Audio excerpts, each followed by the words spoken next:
ya Congo manawa, Congo manawa yo Congo manawa. Congo manawa, Congo manawa yo Congo manawa. Congo manawa, manawa yo Congo manawa. Hello everyone, welcome back.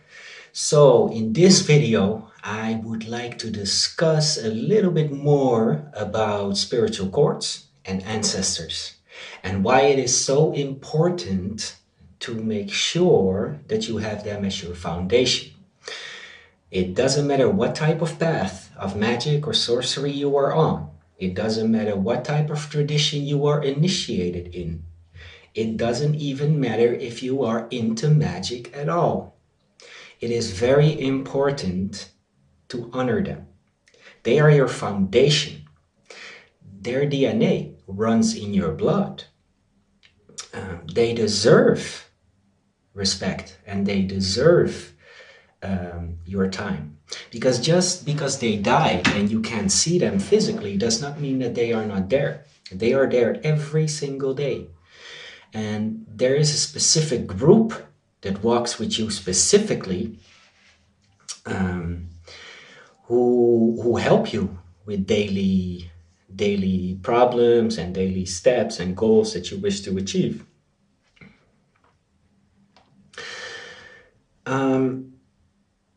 Now in these videos, I don't like to plan ahead, so I might go and jump all over the place, just as a small warning. So it would be smart to take a small notebook and just make some notes while you're watching this video. So let's start with ancestors. The number one question that I always get, or commentary that I always get or read mostly about on forums and threads, is that I don't want to work with my ancestors because my grandfather was an absolute asshole and he hit my grandmother and my great uncle Charlie was a murderer and a rapist, and so they don't deserve my veneration. Okay, fine. I can completely understand that you don't like to venerate people like that. I wouldn't either. But what about the millions of others who came before them, who were good people, who lived good lives, who took care of their family, who always worked hard? They don't deserve veneration because there's two people or one person in your entire ancestral line that did bad things. I mean, we all have a criminal in our ancestral line. We all have people who weren't the best people, who weren't good at heart and who did very bad things, sometimes horrible things. This does not mean that the rest of the people don't deserve respect. It's exactly the same thing as saying that all Muslims are bad because there are a few terrorists out there, or that all Christians are bad because some of them are fundamental and in older times they burned witches at the stake. It doesn't mean that all these people are bad. You know, personally, I know a lot of very good Muslims who will never force their religion on you and who will respect you no matter what you do, who you are, or what type of religion you follow. It's also the same as saying that every black person is a criminal and is bad because there are a few in ghettos that wave guns around and rob people. You know, it's the same with white people. You have criminals and you have murderers. It doesn't mean that every single white person on the planet is a criminal and a murderer. You understand where I'm going to. This is the same when it comes to your ancestors. That is not an excuse. When I see someone say that, personally, I really doubt their intelligence. And I actually think that more often than not, it's just an excuse because they just don't want to do it. Let's be real about that. There is no excuse to not do it, in my opinion. So yeah, it's very important. And another thing that I also read sometimes is where someone says, but hey, I was adopted and I don't know my biological family, so why would I venerate them? Well, let me tell you this: you are very blessed, because if you were adopted as a child, that means that you have two ancestral lineages, which is a great thing, because you have double the amount of spirits to work with, and double the amount of backup, and double the amount of protection, and double the amount of blessings, you know. So it is that is like, that shouldn't be an excuse at all, because you're blessed. Okay. It might be a bit more work, but that should never be an excuse. That is a very good thing, I think, personally. Sorry, let me drink a little bit. So, let's see. So yeah, it is very important to have them as your backup. Now, why? It is because I often see people who are complaining that no matter what they do, their magic never works. And then they come to someone like me for a reading, and their ancestors say, like, he doesn't venerate us, he doesn't have a place for us, he works with a lot of different types of spirits, but we never receive recognition. And sometimes, not always, but sometimes these ancestors can actually be angry about that. Now, what you need to understand is that your ancestors are spirits. They reside in the spirit world. Magic will happen in the spirit world first, and then manifest down in the mundane world. So if you have unsatisfied ancestors walking around and you do magic, they might block it. And that's the exact reason why your work is not working, no matter what you do. Now, this is not always the case, but I do know for sure that for some people this is the case. I personally experienced it with clients. By setting up a shrine to them, and you don't have to set up an entire bóveda like in Espiritismo, just a simple shrine with a white cloth, a glass of water, maybe a crucifix, to symbolize the borders between the mundane and spiritual world. You don't have to be Christian to use a crucifix. That's another thing for another video. And maybe a few white flowers and a prayer book. That's all you need. And you sit there, you light a candle, a simple tea light once a week. You sit there for a few minutes. The more time you invest, the better it becomes. The stronger the bond becomes. But even a few minutes is enough. It at least shows them that you think of them, that you remember them. Another thing is that this is something that is believed in many traditions, and I personally also believe it, is that the moment where we don't remember the dead is the moment where they actually fade away. If you remember your dead, they become stronger and will be able to do more for you. However, you should never venerate your ancestors only so that you can become stronger and have blessings and be protected.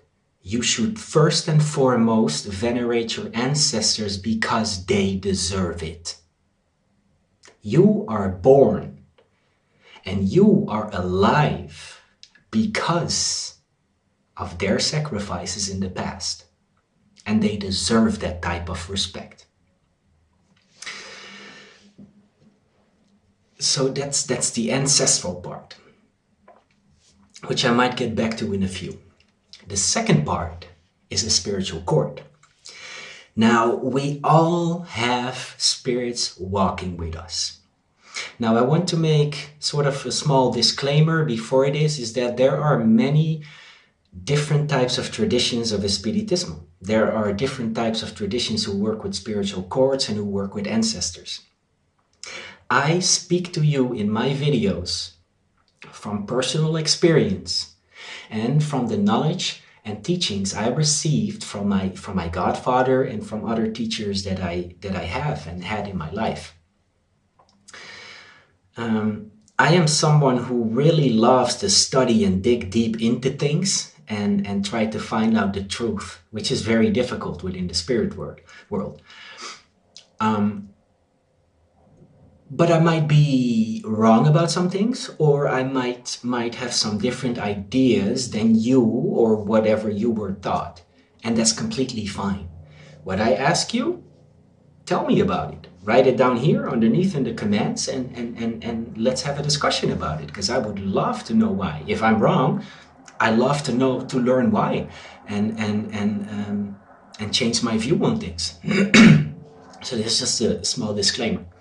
When it comes to spiritual cords, what I was taught and what I really deeply believe in, because it was also shared to me by my personal spirits, is that before you are born, first off, we believe in reincarnation.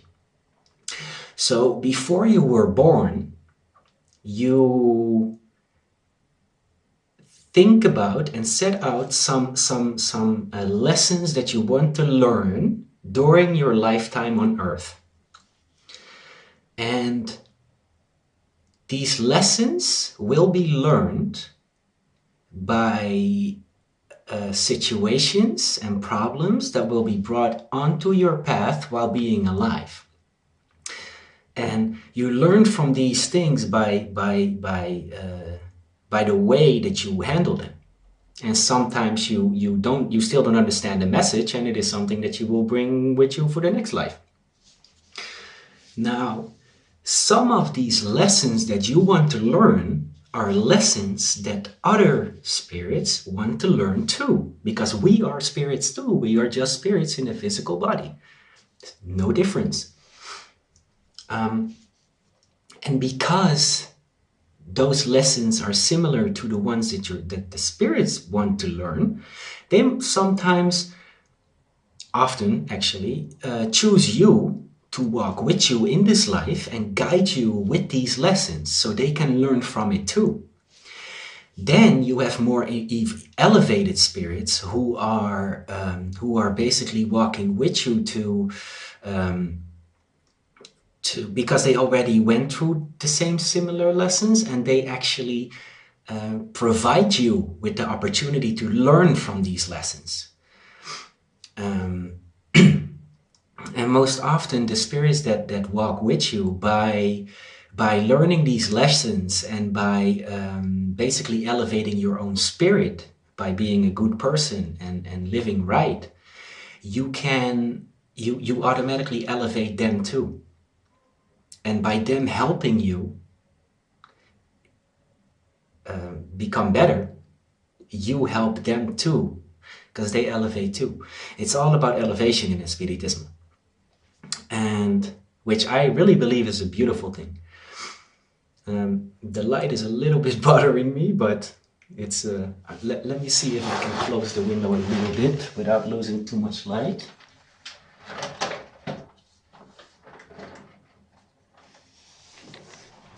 That's too dark. Yeah, so I will just have to do it with this light. Let me try to sit out of it a little bit. Sorry for that. So yeah. So that's why certain spirits walk with us in this life. Now, within a Spiritismo, most houses work with divisions, groups.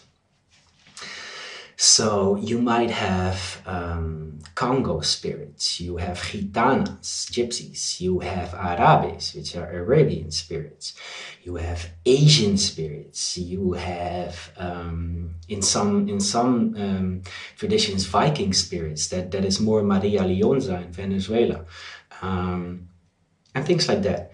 The reason why this is, and this is more my personal belief, so I might be wrong here, but this is kind of what I experienced myself, is that these divisions are there to make it easier for us to understand what type of spirits walk with us. Just because when you have a reading done and the reader the reader tells you that you have a gitana, does not mean that you actually have a gitana. Most often, from what I've experienced for clients, is that these spirits tend to look at the type of divisions that we personally work with, because they see that they're coming, that they are approached by an espiritista. So, and they basically see like, okay, well, if I would fall underneath a certain division or box, it would be most close to a gitana, to a gypsy. But that doesn't mean that they are. But it gives you an easier access point to actually work with them. Because most often they do have similar traits. So that's something that I really want to make clear. Like, it's not always, because sometimes I get the question like, yeah, but why do all these spirits fall under these divisions? It's just the way this tradition works. Of course, it's not the complete truth. That can be. In my readings, I've had the most strange spirits step forward, like from very weird looking, very tall nature beings who looked like trees with human legs and masks on, to like straight up just a human being. I have two lights. I had the strangest spirits step forward, and they don't fall under a division. So it's not something that you have to pin yourself down to. Let me see. So yeah, I don't really want to go into each of these divisions, because there is a couple of videos out there that already do that very well. For example, Sansista Brujo Luis has very good videos about that. So I don't really see the need to go get into that. The main purpose of this video is to explain the importance of a spiritual cord and of your ancestors, because these spirits, they also offer you abilities. I, for example, have, and I hardly ever talk about my personal spirits in public, but this is one example that I will give you. So I have an ancestor who was a great-great-grandmother, and she was a librarian. She loves books, and she also really wants me to start writing, which I might do in the future if I find time.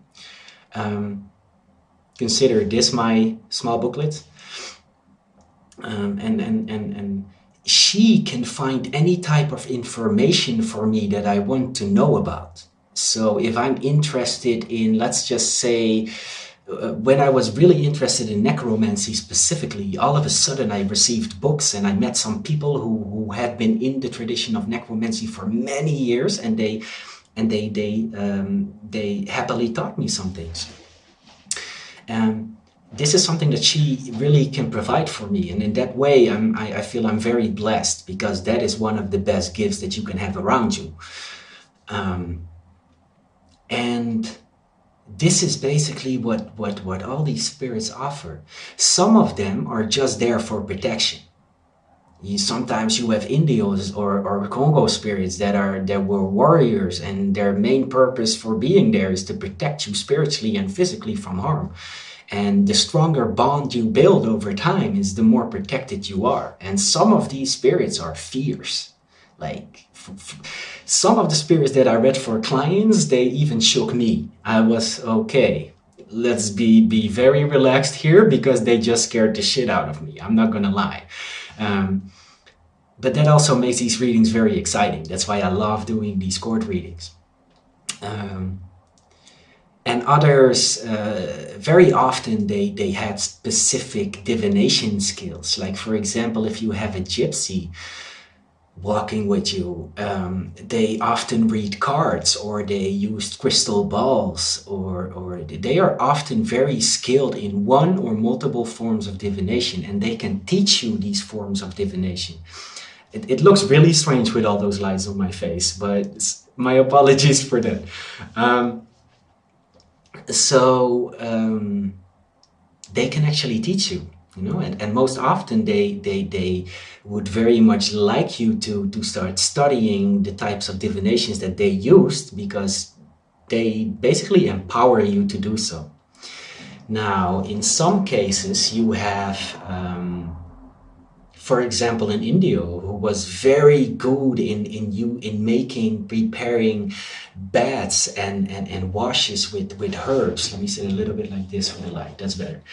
And so he can help you when you call upon him for when you are making a cleansing bath, for example, or a blessing bath, that he can inspire you and make sure that your power goes into it.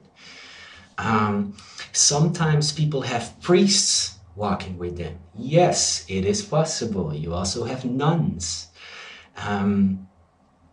Sometimes people have priests walking with them, and they empower their prayer. So these people are often very gifted in praying.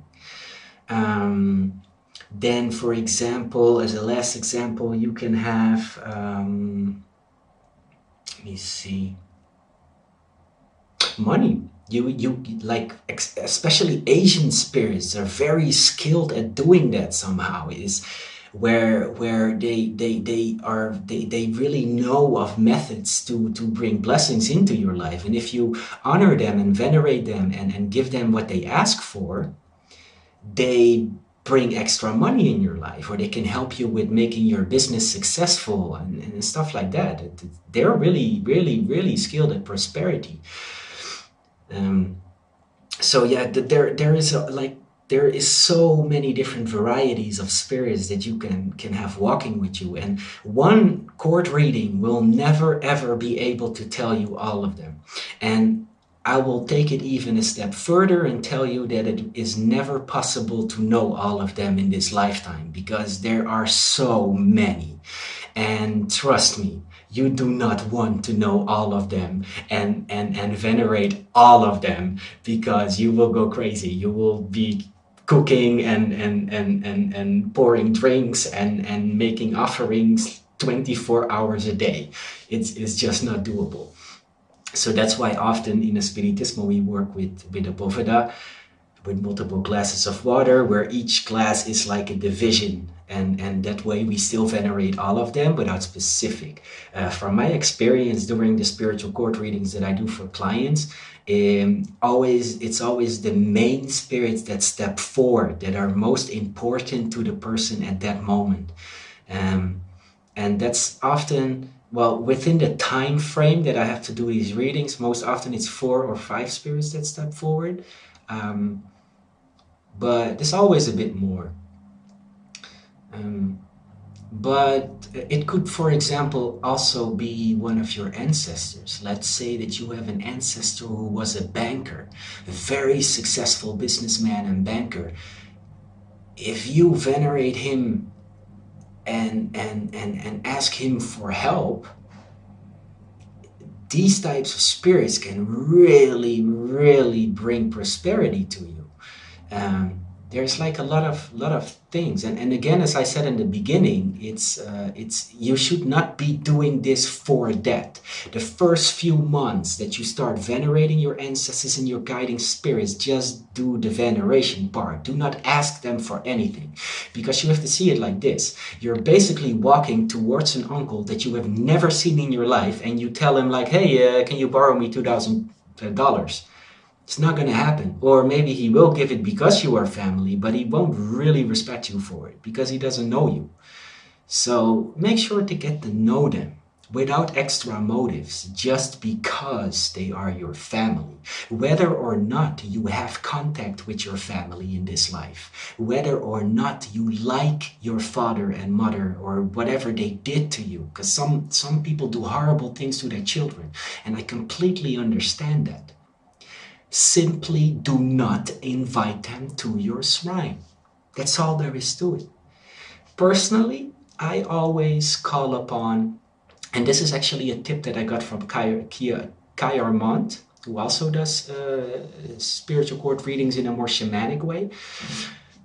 He gave me the tip long time ago to not call upon all of them, but say, and this is more my own version, but it was around some like these words. What I do is I call upon my ancestors and helping spirits who lived well, died well, and made it past the veil to come back and guide me in this life. In this way, I only call upon those spirits who I can consider elevated and who I can without problems invite to my Boveda and make sure that no negative spirits come there. And then often we have like a separate place that we keep for the spirits who are lost or who are not elevated enough to sit at the Boveda or the ancestral shrine. You can make separate offerings for that. And then slowly work towards elevating these spirits so that one day they may take part. You know, in some traditions of Espiritismo, they actually send these type of spirits to spiritual schools. That really depends on the type of branch of Espiritismo, where they receive education and sometimes can come back. So, yeah, let me see if there's anything that I forgot about.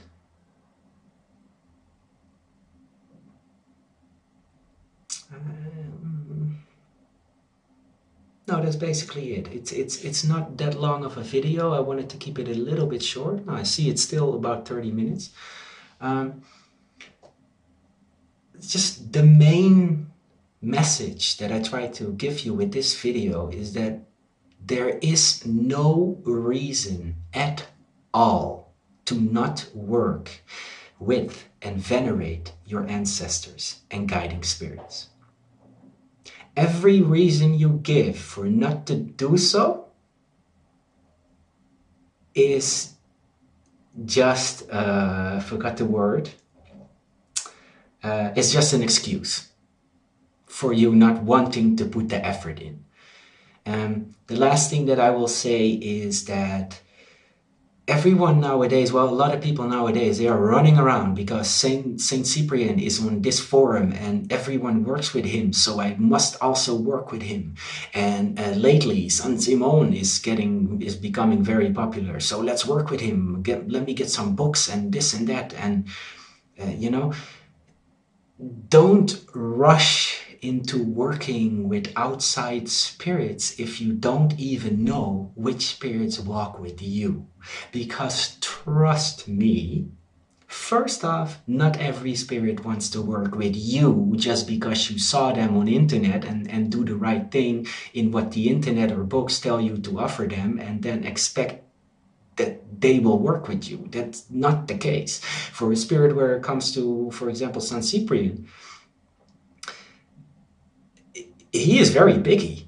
You know, there is a lot of people on the internet who claim to work with him. I guarantee you for the full 99, for the full 100% actually, that's not the case. Many of these people are fooling themselves. Either they don't know, or they're lying, or they think that they're working with him, but it is another spirit entirely who is just taking their offerings. And that's the way it is. And that is with a lot of spirits. That is the same with Expedite. That is the same with San Simon. Not every spirit wants to work with you. The best thing that you can do is have divination done. In the best case, even with a person who actually works with the spirit that you want to work with and find out if the spirit is even interested. Okay, this is a very important thing. It's maybe worth an entire other video, but it's something that I wanted to bring up now. For the reason that if you don't know who walks with you already, then why are you going outside? I mean, if you look at your family, maybe you have like an uncle who is like a very skilled car salesman, and you need a new car. And he has like a large selection in his own shop. Do you really go somewhere else if you know that your uncle has the experience and nice cars and everything and might even be able to give you a discount? Do you go to some random car store? Maybe you would, but I would say that's stupid. So Why would you go and look for another spirit outside of your court when you maybe have one already walking with you who can do the exact same thing but stronger and better because he is directly connected to you? If I need money work done, I don't go to and fast money work done, for example, I don't go to Expedite. I go to one of my personal spirits who had experience with money. If I need protection, I don't necessarily, I've done it in the past. I'm not saying it's a bad thing, but I don't necessarily, nowadays, not at all anymore. I don't go to Mars or Aries to ask for protection. What I do is I go to my Bovada and I speak with my Indios or my Congos because I know that they offer a lot more protection. In my case, I'm also initiated in Palo Mayombe, so I will go to Zarabanda. You know, but it is not like needed to always look for other spirits. And one thing that I really want to make clear is that don't make the same mistake as I did. Because when I began, I made the same mistake. So I'm not saying you're wrong at what you're doing. We all have to learn. But I was working with so many spirits. I just set up shrines to every planet and this and that. And I had some saints here, some saints there, and all over the place. I was basically making offerings every day. And then I got into Espiritismo, or even before. I started finding out about my spiritual court, and more of my personal spirits started popping up. And all of a sudden, I realized that I almost had no private life left because I was constantly making offerings and honoring and going to all the spirits that I worked with, and I didn't even have time to do things anymore. You know, and then what made it worse is that with many of them I already built a bond, so it was hard for me to always also break that off because now I found out who my guiding spirits were, and yeah, I don't want to work with you anymore. I'm not that type of person. But once I initiated into Mayombe and then also became more skilled and in my mediumship and started to get to know more and more spirits within my personal court, I decided that it was time to break down most of the shrines respectfully for spirits that do not fall within my court directly, because I simply don't have the time. And honestly, I don't have the need. So be very careful what spirits outside of your personal court you approach and see if they are actually valuable to your learning process or to the magic that you're doing. Now, you don't always have to set up a shrine to any spirit, or you can also just at that moment for one particular work with a spirit. That isn't always as powerful, though. When you have a relationship built with a spirit, then it's much easier to work with them. But again, that's for a whole other video. I warned you in the beginning that I might be all over the place, so there you go. But yeah, so the main message is take care of your ancestors. Put some effort into finding out who they are. Now, these DNA tests that they offer nowadays might not be the most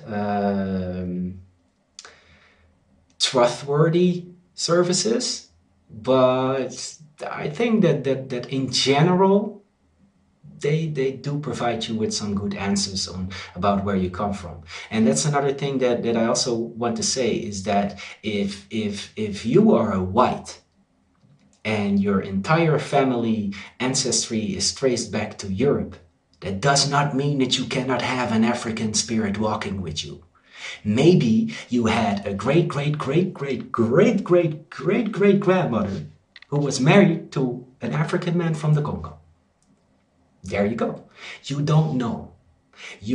For some reason, Indios appear more often than not. I don't know. And also, I don't believe that they have to be tied to your ancestral lineage. They can simply choose you because they find you interesting. And again, as I said before, you have the same lessons to learn as they want to learn, or that they already went through, so they can assist you. I noticed that Indio spirits, Native American spirits, South American shamanic spirits that they seem to be walking with everyone nowadays. Maybe that's like a sign, which is something that I'm actually wanting to investigate a bit more, because it's almost like they are starting to walk with everyone because they want to make something clear, because they are very spiritual people. They are very aware of nature and of the way things work. And maybe that's a reason. I don't know. But I do notice that a lot of my clients have an Indio walking with them in some form. So yeah, you can also, the few final things that I want to say is you can also have a saint. You can have saints walking with you. You can even have spirit from outside of your traditions. I personally was very surprised when I found out that I had certain Hindu gods walking with me, and even Loa walking with me, when I have no interest at all in voodoo. Like, I think it's a beautiful tradition, but it's not for me in this life. And but still, he made it very clear. I'm not going to name names because I like to keep my court to my court. Um, but I was very surprised, but also honored that he walks with me and presented himself in the way that he does. Um, and that is a point where you can make exceptions. The only single time where I think you can make exceptions into how you approach these spirits. Because if you're not initiated and you do not have certain Loa, for example, walking with you, you have no business calling upon them, in my personal opinion. Some will completely agree with me and maybe even get angered by me saying this, but I personally think if you are not initiated in a specific living tradition, you have no business calling upon these spirits. But that's my personal opinion, and you are allowed to disagree. That's all fine, but I'm also allowed to my own opinion, and that's one of them. So, but if you have one of these like clearly walking with you in your court, and that is confirmed, not just because you think so and you have the feeling, because that's another hype nowadays. Let me turn on a bit of light because it's getting a bit dark. Okay. All these issues with light, I apologize for that. I'm still learning to record better videos. But yeah, so you, say like you have a Loa walking with you, and they tell you what they want. Don't be afraid to just give them what they want in your own way. But be careful with that. Something I stress, but be sure that they walk with you, because sometimes people will also just tell you something and take your money.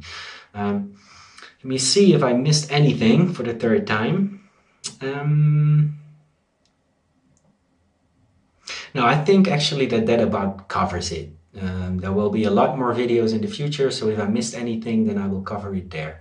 As always, I hope that this video was helpful to you, that it will help you on your spiritual path. If you like this video and you wish to support me, then I ask you to please hit that subscribe button down below, the red one right there, I think it is. And hit like, and please share it amongst your network. And that's all for now. So, salam alaikum, malaikum salam.